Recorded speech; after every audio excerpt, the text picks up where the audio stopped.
These top 10 beginner film photography tips are either going to make you want to go all in or fold your hand and get out of film photography altogether. There's a lot of hype about film. Shooting film is not cheap, but is it worth your time and your money? If you're new to photography, or maybe you're coming over from digital, these tips will help you decide whether or not shooting film is worth the cost for you. Number 1, film is not digital. If you're coming over to film with the mindset that it's going to be like digital photography, well, you'll likely be disappointed. Exposing film is one form of art. Making an image on a digital sensor is another. Film is a light-sensitive emulsion that contains silver halide crystals suspended in a gelatin, and digital is binary code.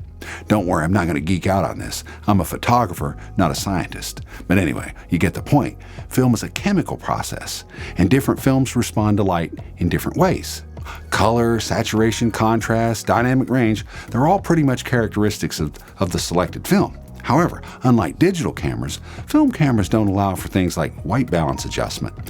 For film scans, you're at the mercy of the lab. White balance of film is generally controlled by the film itself, such as daylight balance film, or the use of color conversion filters when shooting under different lighting conditions. For those scanning at home, programs like Negative Lab Pro are used for negative inversion and color correction. Whether you're using a lab or not, you can still edit your images in Lightroom or other editing software. If you're not a stranger to digital, but new to film photography, it's important to separate any preconceived ideas that you may have about film before you begin. Which leads me to tip number 2. Film is not a substitute for the purist. If you're looking for something more natural than digital, it's not film. If you're going for that film look, you're not going to want to over-edit your film scans. Let's face it, today's digital images, they're just mind-blowing. Many are unrealistically oversaturated with vivid colors that, without the digital editing of today, just wasn't possible with film in the past. Don't get me started on over-processing. Check out my video about replacing skies in Photoshop. I'll leave a link in the video description. Anyway, once scanned and converted, the negative is transformed into a digital file.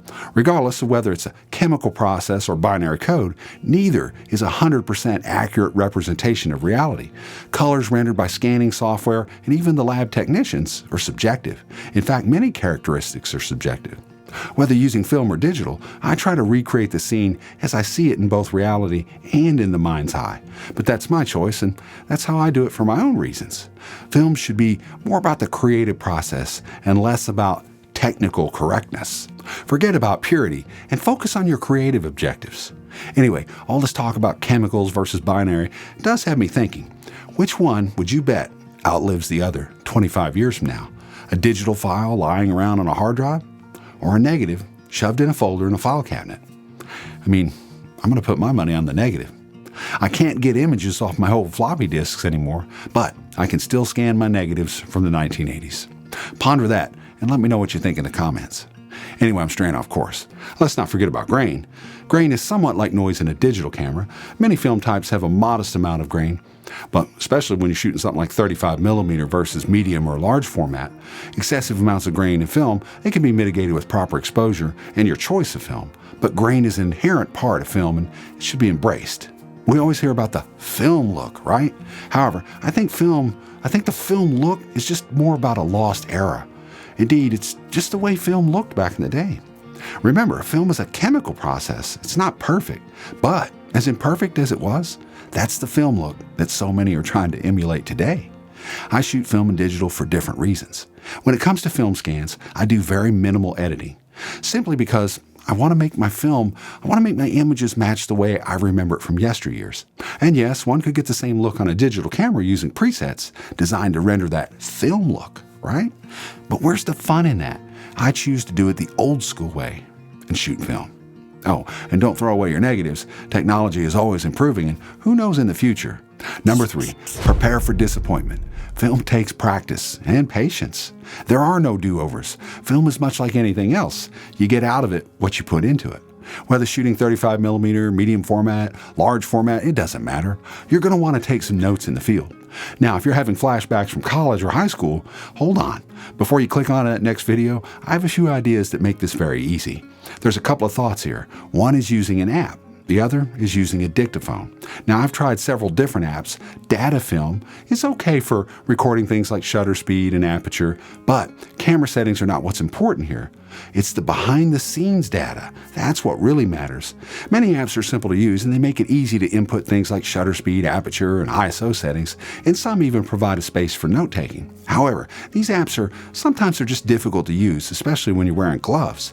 Even old-school note-taking on a pad of paper can be difficult in the winter. Truly, the best tool I've seen so far is a dictaphone. I find this to be the quickest and most efficient way, at least for me, to reconstruct kind of what I was thinking at the time I was out there capturing the exposure. Whether you send your film out to have it developed or you develop yourself, you might not get it back or you might not get around to developing it for weeks.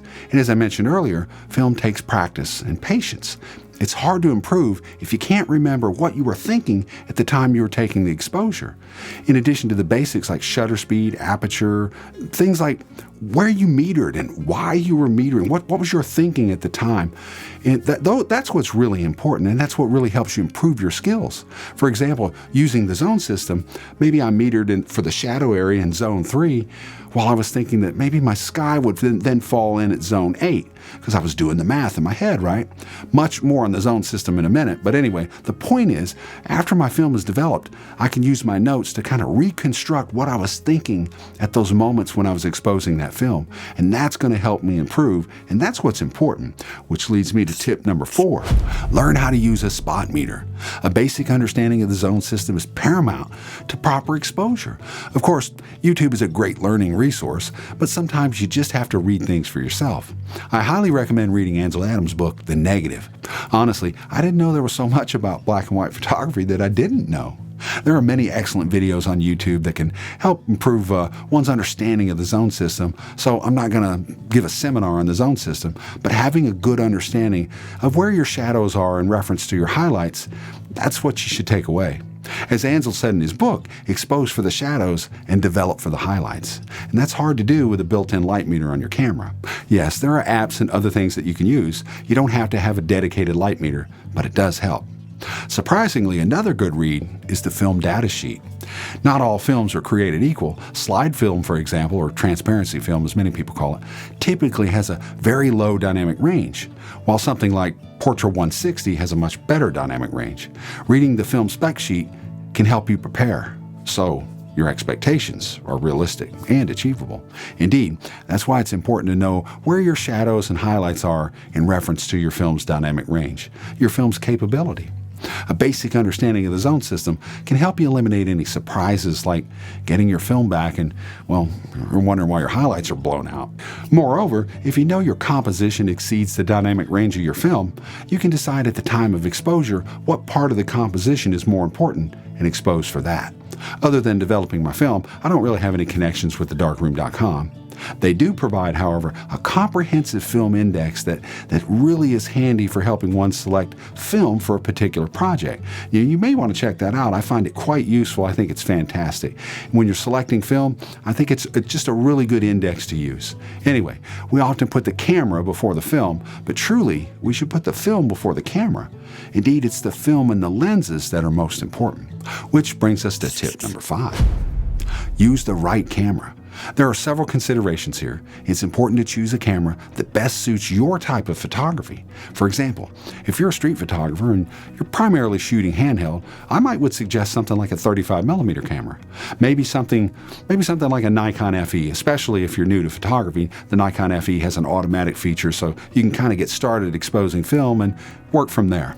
On the other hand, if you're a landscape photographer making large prints, something like this Pentax 6.7 or some other type of medium or large format camera might be a better way to go.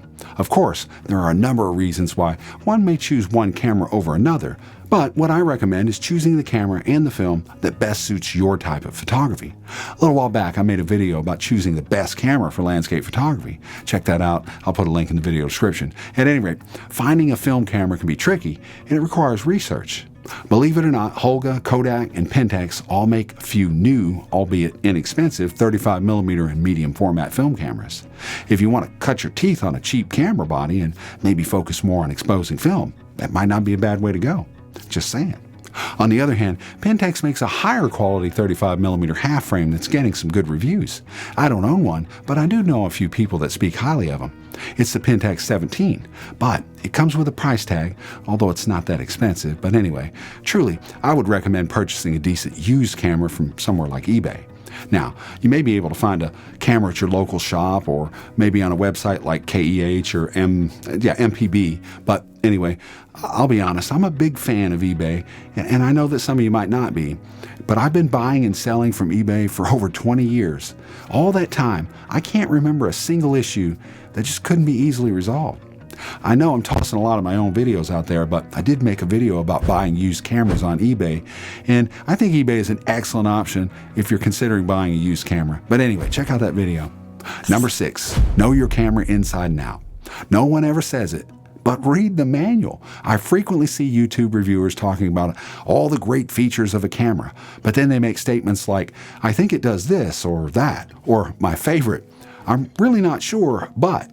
It's not that some of these reviews aren't helpful, because even though the reviewer may not know every single detail about the camera, they know enough to be helpful. But back to my point, a lot of these details are in the manual. And when it comes to film cameras, the manuals are not 3,000 pages long.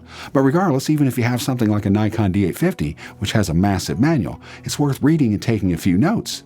It's a good way to find out if there's a feature on your camera that you're going to want to take advantage of. So with the right camera and the right film for your type of photography, what's next? Tip number 7, shoot for the final product.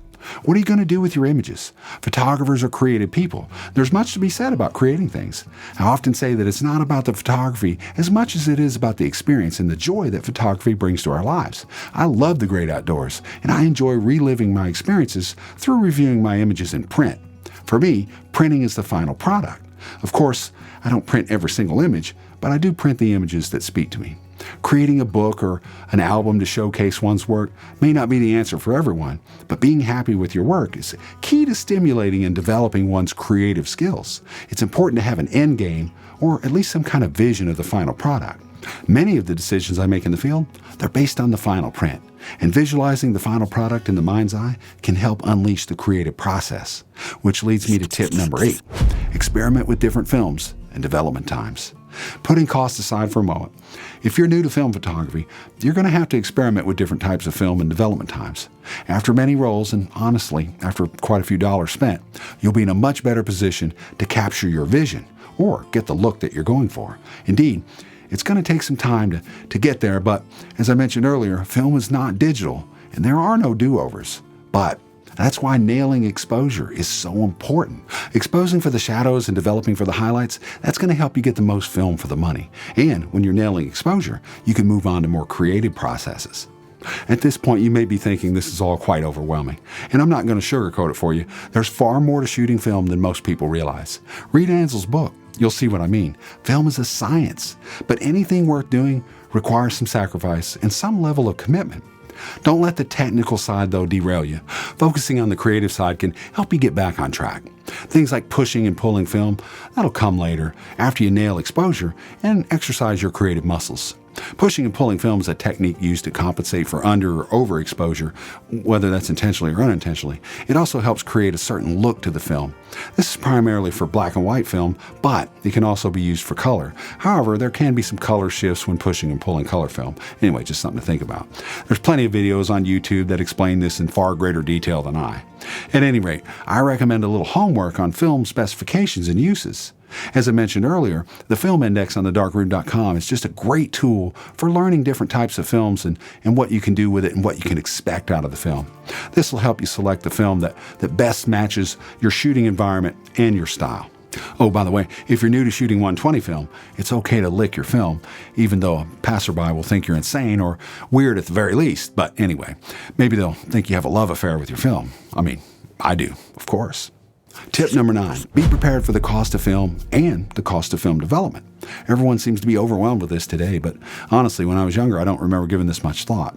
However, there's no sense beating around the bush. Yes, it's expensive. To be clear, we're talking about 2 different expenses, film and film development. Let's talk about film first. Whether you're buying your film on Amazon or a local camera shop, you're going to find that there's a fair amount of expired film out there. In fact, I just ordered a roll of Ilford XP2 400 from Amazon, and it was expired. I asked Amazon to send me a replacement, and they sent me another roll of expired film. Same thing. I guess I'll just keep both of them, but anyway. Now, we can get into whether expired film is good or not, but I'm not going to go there. With the price of film these days, one should expect to get a roll of film that's not expired, period. Unless it's sold at a discount, of course. So, what are the prices? Well, it depends on what you're going to be shooting, but I'll give you some idea of what you can expect. Larger formats like 8x10, known as sheet film, can be around $10 to $20 a sheet, and sometimes even more. But some films like Fujifilm's Provia 100 that's like $450 a box. That's for 20 sheets, which is more than $22 a sheet. 4x5, on the other hand, is around $4 or $5 a sheet. Compared to sheet film, 35mm and 120 film are more affordable at $7 or $8 a roll. However, some of the more expensive 135 and 120 films, like Ektar 100, are more than $50 a roll. That's like 42 cents a shot at 36 exposures, or about $1.50 on my Pentax 6.7 at 10 shots per roll. Another problem, finding individual rolls for sale can be difficult. They're typically only sold in boxes of 5. A 5-pack of Portra 400 is around $70 or $75 for 35mm and 120. You can always resell the leftovers on eBay, but anyway, I'm just saying. On a positive note, you can still find Kodak Gold, though, for about $8 a roll. For a little perspective, Kodak Gold 200 was about $2 or $3 a roll back in the 1980s. However, I hope this gives you some idea of what you can expect when buying film. Of course, all this is based on the availability of film, which seems to come and go at times. Some types of film, they're easier to find than others, but nevertheless, for the most part, I don't seem to have any problem finding the film that I want to buy. At least, that's me. Moving on to development. I use thedarkroom.com. I can't remember how I got started with them. I think maybe it was a recommendation from a friend, but anyway, they make it easy to send your film out. It's a relatively quick return, and the quality is just exceptional. With shipping, a roll of 35mm or 120 costs about $26 for the basic development. Pushing and pulling, I think, is an extra $3 a roll. And you can get your film back with prints, but that's extra. I always get the super scans, but they also have standard and enhanced scans that you can purchase if you don't need the larger size. I may not need the larger scans, but I don't want to have any limitations when printing. A 35mm scan will give you about an 87 megabyte file, and that's a pretty good size file to work with. The scans they come clean, they're dust-free, and they return the negatives in great shape. They're wrapped in plastic, and they're also dust-free. You can have the negatives cut into strips, or you can get them in one piece. They give you lots of options. Now, you may have local options for film development, too. Indeed, I've asked around my areas, and the local shops, they all send their film out somewhere else to get developed, so they're sending it out anyway. It seems like no one wants to mess with these chemicals anymore. Of course, you can save money by developing at home. In fact, I can find everything that I need at a local shop, or I can simply buy it on B&H Photo, or even eBay sells everything that you need. You can get a starter kit that has a darkroom tent, all the chemicals, everything you need. It's entirely up to you, of course. Obviously, you have to have the space to do it, and you have to get rid of the chemicals, and you got to have ventilation, there's cleanup to think about. All these things have to be considered. For now, I'm probably going to stick with thedarkroom.com, but that's me. Look, all this talk about the expensive film can easily deter someone. In fact, it can make you sell all your gear and get out of film altogether. Fold your hand, right? Don't get me wrong, I understand if all this is too much, but there's more to shooting film than simply comparing it to the cost of a digital image. I'm sure you've seen YouTube videos comparing the cost of shooting film to the cost of a digital camera. In the end, which one wins? I don't think most film photographers are getting into film because they want to save money on a camera. Look, I don't want to make this about digital versus film, although I did make a pretty good video about 35mm versus digital photography. I'll leave a link below. But anyway, you have to check that one out. We have to think about what we're getting for the money. That's what's important. But back to my opening question, is it worth your time and your money? Needless to say, only you can answer that question. But by the end of this video, I think you'll know the answer. In fact, you probably already know the answer. Why do we pay for a lot of things we enjoy? Many people drop thousands of dollars on entertainment and vacations. They play cards and slot machines and gamble at the casinos. Sometimes they have the winning hand, sometimes they don't. Nevertheless, people spend money on expensive sports cars, meals, entertainment, hobbies like scuba diving, skydiving, and many other things. Who are we to question them? And who are they to question us? I spend money on film development, travel, gear, and many other photography-related things. Not because some YouTuber like me says that's what I should do, but because I enjoy it. It's my hobby, and it's my passion. Maybe these tips aren't applicable to everybody, but they're 100% honest and sincere. I share these things on YouTube not for money or subscribers, but because I enjoy it. Although I certainly have room for a few more subscribers if you are so inclined. Anyway, who doesn't want to talk about photography? I mean, why are you here? Sooner or later, we have to accept who and what we truly are. We're entrepreneurs. We're inventors, creators. We're photographers. Keep in mind, every time we experiment with new film, even if the images are underexposed and just epic failures, we're paying for photography lessons. In my youth, I had no one to teach me photography. Anything I wanted to learn, I had to learn by trial and error. Or I'd visit the local library and read a book. Today, it's completely different. For the price of film and development and the cost of fuel to get to your destination, one can learn all that's needed. I get it. Shooting film can be expensive, but let's not forget what we're getting for the money. Today, we buy the film, maybe read a book like Ansel Adams' The Negative, combine that with a few YouTube videos and a whole bunch of experience, and we're well on our way. Who knows? Maybe one of us can become the next Ansel Adams. We don't have to go to the Harvard or Yale School of Photography to do that. Hundreds of highly talented photographers on YouTube bring decades of experience, and most provide exceptional advice and great recommendations. At what cost to you? It's time. The time spent to watch videos. Just like this one, of course. But don't underestimate the value of this service. Indeed, I wonder where I'd be today had YouTube been available to me in my youth. On YouTube, one can select the instructor of their choice, travel to their destination of choice with the gear of their choice, and become the next Ansel Adams, all for the price of a few rolls of film. How awesome is that? Tip number 10, make your own decision and listen to your inner voice. All this talk about YouTube is great. I'm a YouTube influencer myself. Don't get me wrong, YouTube is a great resource, but it should be taken with a grain of salt. We watch, we listen, but we decide. Influencers are quick to tell us what we need to do, and even though maybe they don't use those actual words, nonetheless, they heavily influence our decisions. I made a video a little while back about biased YouTube influencers telling us what to do. Anyway, it's worth a watch, even though it didn't get many reviews, and maybe the video just sucked, but watch it and let me know what you think. At any rate, don't let me or anyone else tell you what camera to buy, or what film to use, or how to develop it for that matter. You don't have to follow the latest trends. If you're asking yourself the question, how do I become like Ansel Adams? Well, really, that's the wrong question. The question we should be asking is, how do we become the best version of ourselves? Bottom line, are you getting what you're paying for? Only you can answer that question. I honestly hope you learned something in this video that may be beneficial. Who knows? Maybe it'll help you down the road with your decision-making process. Remember, I don't want to tell you what to do or what to think, but I do want to share my experiences to help you make your decision. If you like these kinds of videos, though, let me know in the comments and check out those videos I mentioned. I have no doubt you'll enjoy my video on 35mm versus digital photography. I hope to see you on the trail.